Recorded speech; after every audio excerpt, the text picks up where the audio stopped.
ভাদ মাহলৈ মাজত মাথো কেইটামান দিন বাকী ৰাজ্যৰ ধৰ্মীয় পীঠস্থানসমূহৰ লগতে যোৰহাটৰ 1450 অংকতে মহাপুৰুষ শ্ৰী শ্ৰী মাধৱদেৱৰ প্ৰতিষ্ঠা কৰা ঢেকীয়াখোৱা বৰনামঘৰৰ পালনাম পূৰ্বৰ দৰেই এইবাৰো মাহজোৰা 4 প্ৰসংগীয়া পালনামলৈ নামৰ ব্যাপক প্ৰস্তুতি।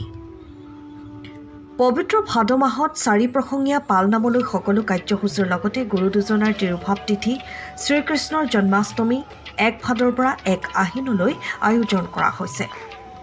উল্লেখ্য যে ভাৰতবৰ্ষৰ বিভিন্ন প্ৰান্তৰ লগতে অসমৰ সকলো ঠাইৰ পৰা জাতি বৰ্ণ ভাষা নিৰ্বিশেষে ভক্ত তথা বৈষ্ণৱসকল আহি সেৱা লয় এই পবিত্ৰ স্থানত। পুৱাৰে পৰা নিশালৈকে চলা 4 প্ৰসংগীয়া পালনামলৈ ভিৰ কৰেহি প্ৰতি বছৰে।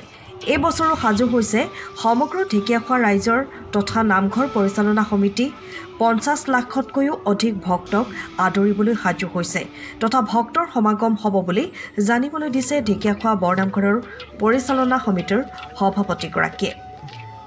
জানিবলৈ দিয়া মতে দূৰ দূৰণিৰ পৰা অহা ভক্তসকলৰ বাবে থকা খোৱাৰো ব্যৱস্থা কৰিছে নামঘৰ পৰিচালনা সমিতিয়ে।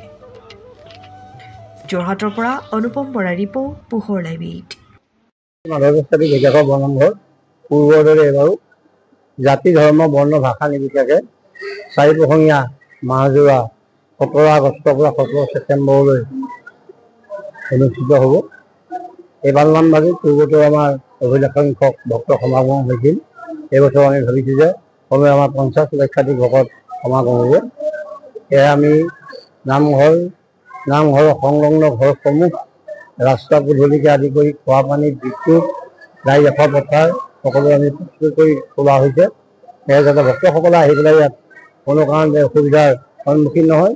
তাৰোপৰি আমাৰ এটা সমস্যাই দেখা দিছিল যে আমাৰ 4 লেন যুক্ত যিটো ৰাষ্ট্ৰীয় ঘাইপথ আছিল, এই ৰাষ্ট্ৰীয় ঘাইপথটো আমাৰ বন্ধ হৈ আছিল। কিন্তু ইতিমধ্যে আমাৰ প্ৰশাসনে যাত্ৰীসকল উজনি অসমত তিনিচুকীয়া ডিব্ৰুগড় ধৰা শদিয়াৰ পৰা ধৰি সকলো আমাৰ ৰাইজ ইয়ালৈ আহিব আমাৰ এইফালে সোমাই আহিব পৰা ব্যৱস্থা কৰি দিছে।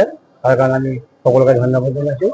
এই সুযোগতে আমাৰ পূৰ্বতে আমাৰ সংবাদ মাধ্যম, জিলা প্ৰশাসন, আৰক্ষী অধীক্ষক, আমাৰ স্বাস্থ্য বিভাগ, বিদ্যুৎ, খোৱা পানী আৰু বিভিন্ন জাতীয় সংগঠনে আমাৰ ইয়াত ৰাইজক সেৱা শুশ্ৰূষা সুবিধা কৰি দিয়ে।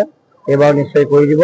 সেয়ে আমাৰ মাননীয় অসমৰ মুখ্যমন্ত্ৰী মহোদয়কে প্ৰণত কৰি বিধায়ক সাংসদ সকলোজনকে আমি এই প্ৰভু ভগৱন্ত চৰণত যি পালনাম অনুষ্ঠিত হ'ব, এই পালনাম ভাগিত সকলোৱে আমাক সহায় সহযোগ দিহা পৰামৰ্শ দি পেলাই সাফল্যমণ্ডিত কৰিব বুলি ভাবিছোঁ।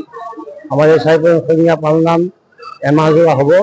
এই আমাৰ 17 আগষ্ট সন্ধ্যা 8 বজাৰ পৰা আৰম্ভ হ'ব আৰু 17 ছেপ্টেম্বৰ ৰাতি এখন মহাযজ্ঞ ভাওনাই আমাৰ উক্ত কাৰ্যসূচী সামৰণি পৰিব। সেয়েহে আমি ভাবিছোঁ যে আমাৰ গাঁওখন বা আমাৰ সংলগ্ন গাঁওসমূহ আমাৰ বিভিন্ন অনুষ্ঠান প্ৰতিষ্ঠান সকলো আহি পেলাই আমাক পূৰ্বতে যেনেধৰণে সহায় সহযোগ কৰিছিলে এইবোৰ কৰিবলৈ আমি তেখেতসকলক সাদৰে অনুৰোধ জনাইছোঁ।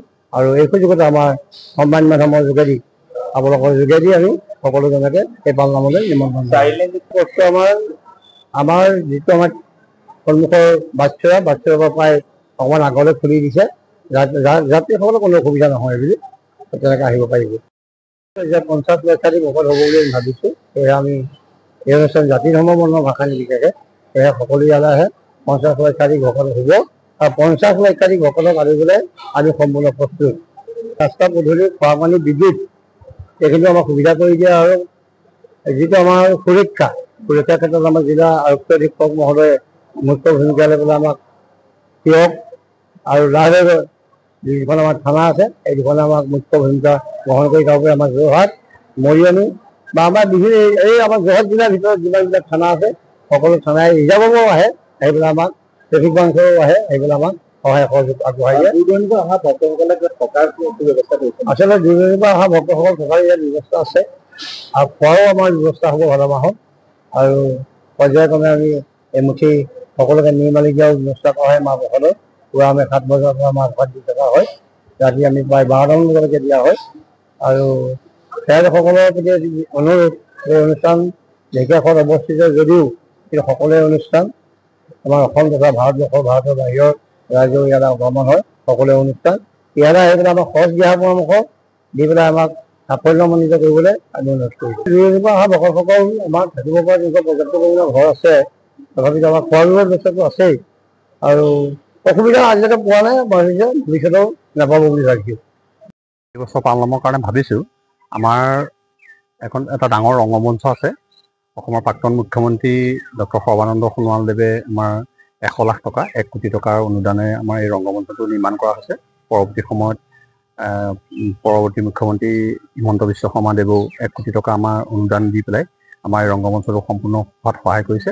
আৰু দূৰ দূৰণিৰ পৰা ভাদ মাহত আহিবলগীয়া যিখিনি সেৱকী তেখেতসকলক আমি এই ৰংগমঞ্চতে জিৰণি লোৱাৰ ব্যৱস্থা কৰি দিম বুলি ভাবিছোঁ। তদুপৰি আমাৰ কেইবাটাও অতিথিশালা আছে। আমাৰ নামঘৰৰ চৰকাৰ উদ্যোগত এটা অতিথিশালা কিছু আঁতৰত আছে আৰু আমাৰ নামঘৰৰ গাতেও কেইবাটাও অতিথিশালা আছে। তাতো আমাৰ দূৰ দূৰণি সেৱকীসকলে থকা খোৱা সকলো ধৰণৰ সুবিধা আমি কৰি দিব পাৰিম, সেইখিনি আমি ব্যৱস্থা ৰাখিছোঁ। আৰু নামঘৰৰ চৌহদৰ ভিতৰতে আমাৰ 2টা দীঘল বাটচৰা আছে। সেই বাটচৰাটো আমাৰ দেখা যায় বিভিন্ন অনুষ্ঠানে দাতব্য অনুষ্ঠানে খোৱা পানীৰ ব্যৱস্থা কৰে আৰু আমাৰ দূৰ দূৰণি সেৱকীসকলে তাতে নাম প্ৰসংগ হোৱালৈকে বিশ্ৰাম লয়। আমি সেই ব্যৱস্থাটো এইবাৰো কৰিম বুলি ভাবিছোঁ। আপোনালোকৰ সংবাদ মাধ্যমৰ যোগেদি এতিয়া ঘৰ বৰনামঘৰ তৰফৰ পৰা আশীৰ্বাদ প্ৰদান কৰা হৈছে আৰু আমাৰ এই 16 তাৰিখৰ পৰা হ'বলগীয়া 17 তাৰিখলৈকে যি আমাৰ মাহ যোৱা পালনাম হৈছে, সেই পালনামৰ কাৰণে আমি পূৰ্ণ প্ৰস্তুতি চলোৱা হৈছে আৰু আঁতৰৰ পৰা অহাখিনি ভক্তৰ কাৰণে আমি সা সুবিধাৰ কাৰণে আমি তেনেকৈ কিছুমান কামৰ ব্যৱস্থা কৰা হৈছে আৰু আমি ইয়াত থকা মেলাৰ কাৰণে আমাৰ সুবিধা কৰা হৈছে। এজন নাট্যমন্দিৰ আছে, নাট্যমন্দিৰত আমাৰ প্ৰসাদ দিয়াৰ পৰা ধৰি আমাৰ কিছুমান কাম কৰাৰ ব্যৱস্থা হ'ব।